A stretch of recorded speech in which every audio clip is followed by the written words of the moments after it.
السلام علیکم ورحمۃ اللہ وبرکاتہ۔ دوستو بھائیو، حضرت یوسف علیہ السلام کے نام سے ایک سورہ قرآن مجید میں اللہ تعالیٰ نے بیان فرمایا، جو 12ویں پارے میں شروع ہوتا ہے اور 13ویں پارے میں ختم ہوتا ہے، جس میں اللہ رب العالمین نے ایک آیت نازل فرمائی جس کا فرمان ہے كَذَلِكَ لِنَصْرِفَ عَنْهُ السُّوءَ وَالْفَحْشَاءَ إِنَّهُ مِنْ عِبَادِنَا الْمُخْلَصِينَ۔ اسی طرح سے ہم یوسف علیہ السلام سے ظلم، گناہ اور بے حیائی اور برائی، ہر طرح کی برائی سے ان کو ہم نے دور رکھا اور ان کو بچاتے رہے، کیونکہ وہ ہمارے مخلص بندوں میں سے تھے۔ اور اللہ رب العزت کے بنائے ہوئے موت و حیات کے اس نظام زندگانی میں میری اور آپ کی زندگی میں رات کی تاریکی کی طرح كقطع اللیل المظلم، رات کے اندھیرے میں جیسے بارش کے قطرے پڑتے ہیں، اسی طرح سے فتنے، بلائیں، آزمائشیں آتی رہتی ہیں، اور انسان، اللہ کے نبی صلی اللہ علیہ وسلم نے فرمایا، میری اور آپ کی زندگی میں بارش کے قطروں کی طرح كمواقع القطر، جیسے بارش کے قطرے پڑتے ہیں ویسے ہی مصیبتیں آتی ہیں۔ صحیح بخاری کی حدیث ہے، عمر رضی اللہ تعالیٰ عنہ نے فرمایا کہ امام بخاری رحمۃ اللہ علیہ نے باب باندھا ہے، تمج کموج البحر، فتنے انسان کی زندگی میں ایسے آئیں گے کہ جیسے سمندر کی لہریں آتی ہیں، اور اسی طرح سے حضرت عمر نے بھی کہا ہے، اور اسی طرح سے اللہ کے نبی صلی اللہ علیہ وسلم نے فرمایا کہ فتنے انسان کی زندگی میں عرض الحسیر عودن عودن، کہ حسیر کی چٹائی میں جیسے کاڑیاں ایک ایک کر کے جوڑی جاتی ہیں، ویسے ہی کثیر تعداد میں فتنے ہی فتنے، بے حیائی کا فتنہ ہے، کاسیات عاریات مائلات ممیلات۔ صحیح مسلم کی حدیث ہے کہ ایسی عورتیں جو فتنہ پڑی ہوئی ہیں، آج اد کھلا جسم ہے، کپڑے پہنی ہے مگر ننگی ہے، اور مائل ہونے والی مردوں کی طرف اور مائل کرنے والی مردوں کو اپنی طرف۔ آج کل مسلمان اپنے دین کو بیچتا جا رہا ہے، جیسے کہ اللہ کے نبی نے فرمایا، ایمان کے کس طرح لٹ جانے کا فتنہ، یبیع الدین بعرض من الدنیا، دنیا کے چند سکوں کے بدلے میں انسان دین کو بیچ ڈالے گا۔ صحیح مسلم کی حدیث ہے۔ اور اسی طرح سے یصبح الرجل مؤمنا یمسی کافرا ویمسی مؤمنا ویصبح کافرا، کہ انسان صبح ہوگی تو وہ مومن رہے گا، شام ہوتے ہوتے کافر ہو جائے گا، اور شام میں وہ مومن ہوگا اور صبح ہوتے ہوتے وہ کافر ہو جائے گا۔ صحیح مسلم کی حدیث ہے۔ فتنوں کی ایسی شدت جیسے انگارہ ہاتھ میں پکڑنا ہو، کالقابض علی الجمر، صحیح الجامع، کہ آدمی انگارے کو ہاتھ میں پکڑنے کی طرح ایسے وقت میں فتنوں کا اتنا زیادہ شدت کے ساتھ حملہ ہوگا۔ بھائیو، فتنوں کی شدت ایسی ہوگی کہ گنہگاروں کے ساتھ ساتھ صالحین نیک لوگوں کو بھی بہا لے جائے گی۔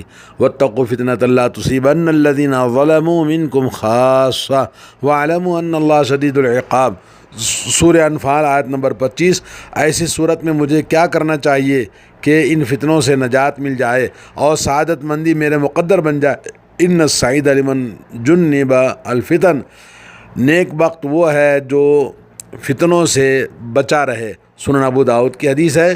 آئیے ان اسباب کی جانب جو اللہ کے فضل سے میرے اور آپ کے لیے فتنوں سے نجات کیسے حاصل کر سکتے ہیں۔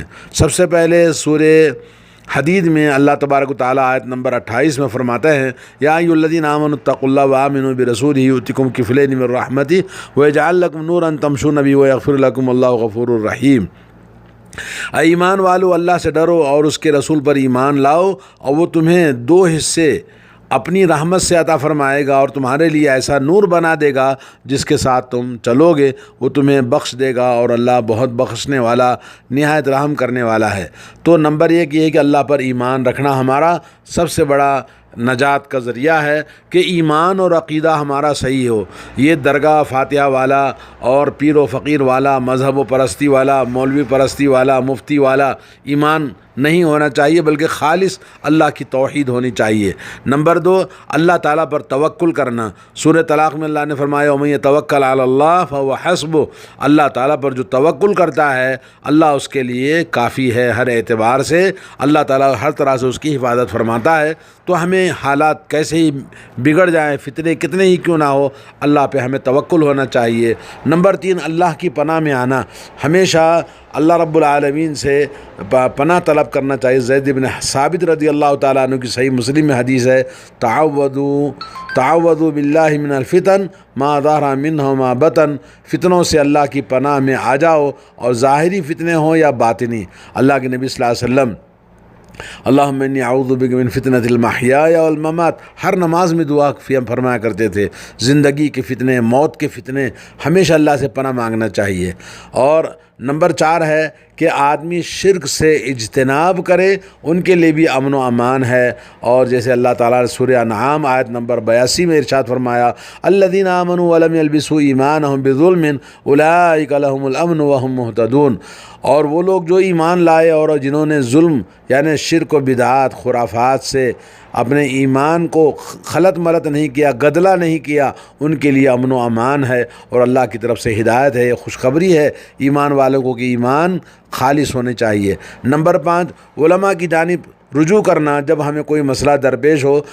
سورہ نساء آیت نمبر 83 میں اللہ فرماتے ہیں، وَإِذَا جَاءَهُمْ أَمْرٌ مِّنَ الْأَمْنِ أَوِ الْخَوْفِ أَذَاعُوا بِهِ وَلَوْ رَدُّوهُ إِلَى الرَّسُولِ وَإِلَى أُولِي الْأَمْرِ مِنْهُمْ لَعَلِمَهُ الَّذِينَ يَسْتَنبِطُونَهُ مِنْهُمْ وَلَوْلَا فَضْلُ اللَّهِ عَلَيْكُمْ وَرَحْمَتُهُ لَاتَّبَعْتُمُ الشَّيْطَانَ إِلَّا قَلِيلًا، اور جب ان کے پاس امن کی یا خوف کی کوئی بات پہنچتی ہے یعنی فتنوں میں سے، تو اسے مشہور کر دیتے ہیں، اور اگر وہ اسے لوٹا دیتے رسول اللہ صلی اللہ علیہ وسلم کی جانب یا اپنے اصحاب امر یعنی حاکموں کی طرف، تو وہ لوگ جو ان میں سے اس کی تحقیق کرتے ہیں اس کی حقیقت کو جان لیتے، اور اگر تم یہ اللہ کا فضل و کرم نہ ہوتی، تم پر اللہ کا فضل و کرم اس کی رحمت نہ ہوتی، تو تم ضرور شیطان کے پیچھے لگ جاتے۔ مگر تھوڑا مطلب یہ ہے کہ آدمی جب فتنوں کا وقت ہو تو ایسے وقت میں آدمی کو ڈرنا، خوف زدہ ہونا، اس کی نشر و اشاعت کرنا، ہا ہا واہ واہ کرنا یا واویلا کرنا درست نہیں ہے، بلکہ آدمی کو چاہیے کہ اللہ رب العالمین کہ جو اصحاب علم ہیں قرآن و سنت کی طرف رجوع کرنا اور اپنے ایمان کی عمل کی اصلاح کرنا۔ اور نمبر 6 ہے قرآن و سنت کو تھام لینا۔ سورہ آل عمران میں آیت نمبر 101 اللہ تعالیٰ کے ارشاد ہے، وَمَن یعتصم بِاللَّهِ فَقَدْ هُدِیَ إِلَىٰ صِرَاطٍ مُسْتَقِیمٍ، جو کوئی اللہ کے دین کو مضبوطی کے ساتھ تھام لے پس وہ ہدایت دیا گیا اور سیدھے راستے کی جانب وہ مضبوطی کے ساتھ اللہ رب العالمین اس کی رہنمائی فرماتا ہے۔ اور سورہ زخرف آیت نمبر 43 میں اللہ فرماتے ہیں، فَاسْتَمْسِكْ بِالَّذِي أُوحِيَ إِلَيْكَ إِنَّكَ عَلَىٰ صِرَاطٍ مُسْتَقِيمٍ، اس چیز کو جو آپ کی جانب وحی کی گئی ہے مضبوطی کے ساتھ تھام لیجئے، بلا شبہ آپ سیدھے راستے پر ہیں۔ تو آدمی کو چاہیے کہ آدمی مشکلات میں قرآن و سنت کے دامن کو تھام لے۔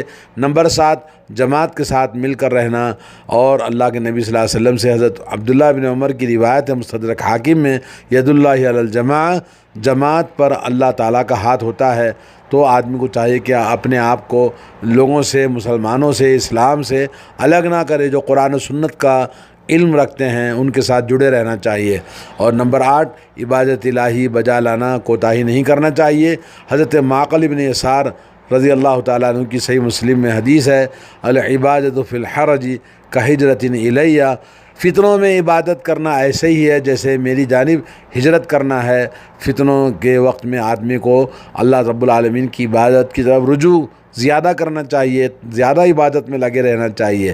نمبر 9 اللہ کی تسبیح بیان کرنا، جیسے سورہ صافات آیت نمبر 143 سے 144 فرمایا، فلولا انہ کان من المسبحین للبث فی بطنہ الی یوم یبعثون، یونس علیہ السلام مچھلی والے جن کے بارے میں اللہ نے فرمایا اگر وہ نہ ہوتے تسبیح کرنے والوں میں سے تو یوم آخرت تک مچھلی کے پیٹ میں پڑے رہتے تھے۔ تو مطلب یہ ہوا کہ جو آدمی لا الہ الا انت سبحانک انی کنت من الظالمین، اللہ کی تسبیح بیان کرنا، ذکر و اذکار کثرت کے ساتھ کرنا۔ اور نمبر 10 ہے کثرت سے توبہ استغفار کرنا۔ سورہ نور آیت نمبر 31 میں اللہ تعالیٰ کا ارشاد ہے، وتوبوا الی اللہ جميعا ایھا المؤمنون لعلکم تفلحون، اے ایمان والو اللہ رب العالمین کی بارگاہ میں سچی توبہ کرو تاکہ تم فلاح پاؤ۔ تو تب توبہ کرنا واجب اور فرض ہے۔ حضرت عبداللہ بن عباس رضی اللہ تعالیٰ عنہ کی سنن ابن ماجہ میں حدیث ہے، فرمایا من لزم الاستغفار جعل اللہ له من کل ہم فرجا، جو شخص استغفار کو ہمیشہ لازم کر لیتا ہے اللہ عز و جل اس کے ہر غم کو دور فرما دیتے ہیں، ہر تنگی سے نکلنے کا راستہ بنا دیتے ہیں، اور اسے وہاں سے رزق دیتے ہیں جہاں سے اس کے وہم و گمان میں بھی نہیں تھا۔ تو آدمی کو چاہیے کہ اپنے زندگی میں ہمیشہ توبہ استغفار اللہ کی بارگاہ میں کرتا رہے۔ اور نمبر 11 حسن خاتمہ کی دعا کرنا چاہیے۔